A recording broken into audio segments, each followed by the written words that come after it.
welcome. Today is December 24th, 2022, celebrating Christmas Eve. But, I want to talk to you about something really important tonight. But before I do that, I want to thank you for popping in and being with me for a very, very long time. We're going to be celebrating IF Whale's birthday pretty soon, so definitely hang around for that. But if you're new, just grab your smartphone, launch your camera app, point over the QR code, and touch that yellow ellipse and you'll get my link tree really easy, really simple. I also want to thank those of you that have been with me for so long. It's going to be almost a year. And for those of you that have been following my other casts, my podcasts, and my radio show, really do appreciate you from the bottom of my heart. Thank you so, so very much. And I also want to thank those that are coming back to see me and watching the replay. Maybe you're watching me at 2 a.m. in the morning, 4 a.m., 11 p.m., or maybe just at 9 a.m. in the morning. Whatever works for you, you can always watch me live, or you can watch the replays whenever it's convenient for you, or if you just want to, redigest some of the information. So let's get to our master topic. By the way, everyone, today is December 24th, 2022, and I am celebrating Christmas Eve. And I thought no better time than to actually have a master topic called, yes, everyone, exploring holiday traditions. So this entire week, from Saturday through next Friday, we're going to talk about holiday traditions, not just Christmas, but other types of traditions. So one thing that I like to do around the holidays is to purchase an advent calendar. So an advent calendar can be purchased for a couple reasons. One, it's a tradition. There are typically usually 24 or 25 doors on the calendar. And each day there could be a Bible verse, or I also like to get the traditional chocolate Advent calendars. And every day you open the door, there's sometimes a saying, or there's just a nice piece of small milk chocolate waiting for you. So pretty cool. And so Advent calendars have been around for quite a while. And so it's a great way to prepare to look forward. Now, for those of us in the Catholic realm, we celebrate the coming of Jesus Christ and his birthday and being our Savior. But I want to let you know that traditions are very important, regardless of whether you're religious or not. They're still traditions. So another tradition that I think is really amazing. You guys can check it out at believemeachieve.com. Is I actually made a house, a Christmas, a gingerbread house. Put that together, and after I put that together, let it harden. Then I kind of decorated it with some landscaping, which was some of my homemade cookies. So another tradition that I like to do for the Christmas time before it even starts, right after Thanksgiving, I get into making all kinds of cookies. So that's homemade, that's oatmeal. That's peanut butter, that's chocolate chip, that's spritz, and that's also peanut butter blossoms. So you might be saying to me, John, what's the point of a tradition, or what? Why do we have holiday traditions? Well, so traditions are an important part to building strong bonds between family and our community. They give us a sense of belonging and a way to express what's important to us. They connect us to our history, past, our present, and our future. And they help us share the lineage from a generation to generation. But they also help to express who we are, why we do the things we do. And it's just a great way to share that and also to learn about other people's lineage and their traditions, right? Holiday traditions, they've been important for many, many, many years. And I would tell you that if you don't have any traditions in your family, well, it's never too late to start with an annual tradition. You always have to have a time when you do it the first time. So maybe you have never baked cookies. Why not start out doing that next year? Or maybe you never made a gingerbread house. You could go buy a kit, or you could make them from scratch.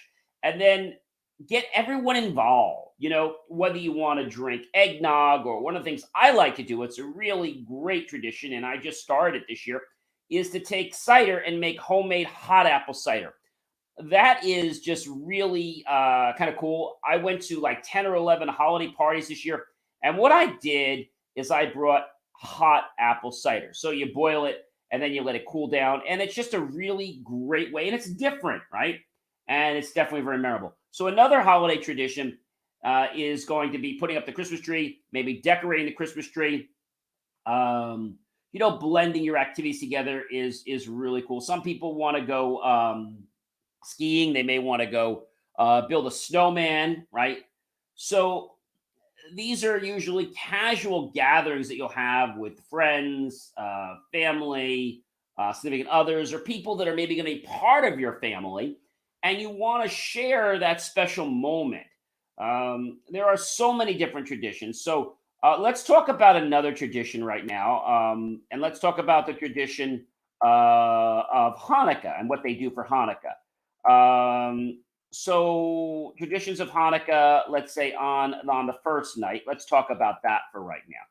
So what are Hanukkah typical Hanukkah, let's say traditions? So for those of you that don't know what Hanukkah is, Hanukkah came about because they had this oil in the lamp, and they only had enough oil to basically keep the candle up or the lantern up for one day. And so they actually had enough to last 7 days. So you might be saying to me, hey, John, if Hanukkah is 8 days, why is Hanukkah 8 days when the miracle was only seven? So the jar contained enough oil to burn for one day, but miraculously the oil burned for 8 days until the new consecrated oil could be found, establishing the precedent that the festival should last 8 days. But really, the first day was not a miracle because we knew that it was going to burn for one day. Okay. It's pretty interesting. And this event I learned from our local rabbi in town who came and did the lighting at Franklin Lake's menorah lighting just a few weeks ago, actually a week or so ago. The first day was a miracle because the Jewish people got off their laurels and decided to do something with their life. And because of that, they were the miracle. So that's why they celebrated 8 days of Hanukkah.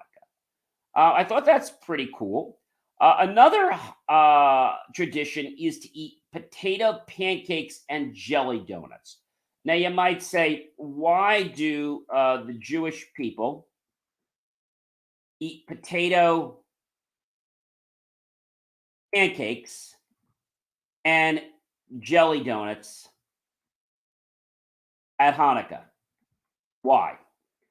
So they eat latkes, latkes, fried potato pancakes, and sufganiyot, that's sufganiyot, jelly donuts on Hanukkah. The answer is because the holiday of Hanukkah is about a small jar of oil and miraculously lasting for 8 days, and therefore frying foods in oil commemorates that miracle. So I think that's pretty cool. And so that's just two interesting traditions. You might want to know, well, why do the Jewish people play with a dreidel at Hanukkah? So the dreidel game is one of the most famous Hanukkah traditions. It was created as a way for Jewish people to study the Torah and the first five books of the Hebrew Bible. And the Christians call these the Old Testament, which is what we're known as. And it was also a way to learn Hebrew and the language of the Jewish people. So, the dreidel is a spinning top with four sides, each side featuring a different Hebrew letter. Again, I'm not Jewish, so I don't know, or Hebrew, so I don't know these, but I wanted to just share with you a little bit of an interesting thing. Now, something interesting that our rabbi had done in town was instead of just spinning the dreidel, they did something different. They did something called the dreidel drop. What the heck was that? Well, they got the local Franklin Lakes Fire Department and they got quite a few dreidels and they put them on parachutes and then they had everybody stand, near the fire engine, hook and ladder, they're pretty high, and they dropped them. And when they dropped to the ground, all the kids had to get one. And if they got one that was either a platinum, a gold, or a silver, well, they would bring that dreidel with the parachute over to a car and they would get an award. So, I think traditions are good. And, sometimes, ladies and gentlemen, you can modify a tradition. Okay. And you might be asking me, do you get presents on every night of Hanukkah? Well, that's a great question. Gifts were not historically part of Hanukkah, in that gift giving Hanukkah is not unlike gift giving Christmas time. It has little, if anything, to do with the religious requirement of the celebration. So, do you get a gift for every day of Hanukkah? Everyone always asks that question. Well, some families may not exchange gifts at Hanukkah, while others could only give children gelt. So you might be saying, John, what the heck is gelt? What is gelt? Well, known as German Geld, refers to money given as presents during the Jewish festival or Hanukkah. So some Jewish families might give one gift per person or family, or give every family member a gift on each one of the 8 nights that Hanukkah is celebrated. That means that giving 8 gifts during Hanukkah is not required, but a lot of people do. And what some people I know do for Hanukkah is they typically will give out little small gifts: day 1, day 2, day 3, day 4, day 5, day 6. By the way, ladies and gentlemen, today is day 7 of Hanukkah. Happy 7th day of Hanukkah if you are Jewish. And so on the 8th day is when they would get their big gift. Pretty cool. A lot of families exchange gifts each night, like I said, such as things like books or games, gelt like money. They have fried foods such as the latkes, Latkes, jelly donuts, the savagant, and they're eaten to commemorate the importance of the oil during the celebration of Hanukkah. And so this is a tradition for the Jewish people. Just like we talked about the potato pancakes, the jelly donuts, and playing with the four-sided spinning top called the dreidel, right? So these are all different types of traditions for the Jewish family. So how about Kwanzaa? What are the traditions of Kwanzaa? Well, I have to tell you that I did not know a lot about Kwanzaa until I actually watched a show on the Hallmark Channel just the other day. And it was very interesting to learn, what they actually do. And so they have 1, 2, 3, 4, 5, 6, 1, 2, 3, 4, 5, 6, 7. Okay. And so each night they light a candle. It means something. The first night they light a candle and it stands for unity. The second night they light 2 candles and the second candle stands for self-determination.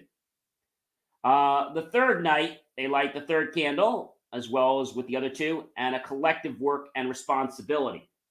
The fourth night they light all the other 3 candles plus the fourth candle, and it's called cooperative economics. The fifth night they light all the other 4 plus the 5, and it's known as to find your purpose. The sixth night they light all the other candles plus the sixth one, and it's about creativity.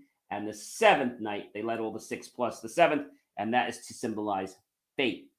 So Kwanzaa traditions, let's talk about them. Lighting candles in the Kinara in recognition of the principles, placing 1 ear of corn for each child under the Kinara, and putting a fruit basket and a unity cup on the straw mat that holds the Kinara, holding a feast that celebrates cultural expression. So there are some pretty big traditions in the Kwanzaa. So Kwanzaa is derived from the phrase Matunda ya Kwanzaa, which means first fruits or harvest in Swahili. Celebrations often include singing and dancing, storytelling, poetry reading, African drumming, and of course, feasting. And so when we talk about, Kwanzaa, is very interesting because their whole basis is about self, about community, and about family, and about how we can learn. So I think that is pretty amazing. And I have to tell you, I didn't know a blessed thing about Kwanzaa until I actually watched that movie the other night. So lighting the candles, reflecting on the principle of the day. And then in addition to that, it's preparing and sharing food, honoring ancestors, sharing your talents, giving gifts to children, reflecting deeply during the Ayamani, that's a period. And so you might be asking me, John, what food do they eat during Kwanzaa? And that's actually a good question. The starches can range anywhere from rice or candied yams, buttermilk biscuits, spoon bread, um, plantains, fritters, hoppin, john, and injera. And the most important thing is the meal is shared, as a Kwanzaa is at its heart a holiday totally about community. So if you're still wondering, what do you cook for Kwanzaa? Well, it's an African Creole, Cajun catfish, jerk chicken, groundnut stew, a tasty dish of the West Africa. So for your side, they've got many traditional Kwanzaa recipes, including jollof rice, collard greens, Kwanzaa slaw, grits, beans, and rice, and okra. So Kwanzaa also does have a very big feast. Actually, on the sixth night of Kwanzaa, which happens to be December 31st, the Kamu feast is held, and participants decorate the table with ears of corn, one for each child in the family, and seasonal fruits, and a drink from the unity cup, the Kikabab Kachomi, to honor their ancestors. And so I think it's important to understand traditions. So what are some other traditions? Let's say I'm going to give you one for Christmas. So one might be going to see some Christmas trees, going to see holiday decorations, maybe putting holiday decorations up in your house. But traditions are here because they help us not only to remember our past, they help us to be grateful for what we have today, and they help us to celebrate our future. Maybe you lost a loved one and you're like, I don't want to do traditions. But you know what? Your ancestors, your family, your friends, your loved ones, they would want you to continue on with those traditions because they would want you to love and enjoy life. Life is an amazing thing, and we have to embrace every moment of it, be grateful to it, and realize that we all have a purpose in this world. And it is, as I like to say, the meaning that I use all the time, to become a better version of ourselves and help other people become better versions of themselves. So tonight, on December 24th, ladies and gentlemen, I take this moment to wish you guys a very Merry, Merry Christmas, a happy seventh day of Hanukkah, happy Kwanzaa early for those of you that celebrate, and for any other holidays that are out there, I definitely wish you all the best for the one that you celebrate. And if you don't have a tradition right now, I would tell you to create some, because when you do, you're not only going to be able to become more grateful, you're going to have fun, you're going to create new experiences, and you're going to forge lasting memories that you'll be able to talk about today, tomorrow, and even after your loved ones have passed. Ladies and gentlemen, do you know who I am by now? I am John C. Morley, serial entrepreneur. It has been an amazing privilege, pleasure, and honor to be with you this evening on Christmas Eve.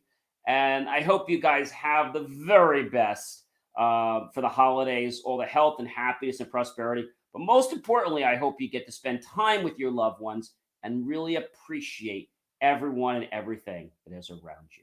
Have yourself a great rest of your night. And remember to go to John Space, E Space, MRLY Space, Serial Entrepreneur. Look for that key phrase, help keep our content free. Tag your friends, colleagues, and associates. Comment, share this out with everyone you know. Click on the PayPal link. Make the choice to buy my team and I a delicious drink, a bowl of fruit, or perhaps a savory dessert. Either way, we're going to be grateful. Those pennies and dollars will invest them into new hardware, new technology, new equipment, new software, even new facilities. They can be the most jaw-dropping, empowered, motivational content to impactfully change you to make a difference in your life. And so, I have to tell you that before I do say goodbye, we get these spam bots all the time, like these mega people. I want to tell you what you guys do isn't cute. And these X rated comments you post, they're not cute.